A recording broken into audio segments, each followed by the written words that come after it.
কি গো হলো? হলো। হ্যাঁ। বাবা, মেয়েকে নিয়ে রেডি হওয়া যে কি যুদ্ধ! কি বলবো, কোনো রকম রেডি হয়েছি আজকে। কোনো রকম মানে প্ল্যানিং ছিল না যেতে পারবো কিনা বিয়ে বাড়িতে, সেই জন্য আমি শ্যাম্পু করে নিয়েছি। কেমন লাগছে! তো মামাকে নিয়ে যাচ্ছি না, আজকে রয়েছে আমাদের একটা রিসেপশন। তোমাদের দাদা ভাইয়ের একটা বন্ধুর রিসেপশন রয়েছে আজকে বাড়ির কাছেই, তো সেখানেই যাব। আর এই যে শাড়িটা পরেছি, দেখো অনেক দিন পরে, গত বছর তার আগের বছর পুজোতে পরেছিলাম একবার লাস্ট, ওই একবারই পরেছে, তারপরে মনে হয় আমার মা পরেছে দুবার এরকম।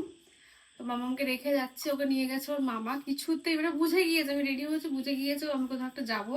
ভু ভু ভু করে কান্না করছে, কিছুতেই কারো কাছে যাবে না, মানে জোর করে ভাই নিয়ে গেল গাড়িতে করে। আর এই যে যাবো এখন, গিয়ে জাস্ট মানে খাওয়া দাওয়া করে চলে আসা, এই আর কিছুই না। কেমন লাগছে? ভালো লাগছে। সাজিয়ে তো কেমন লাগবে?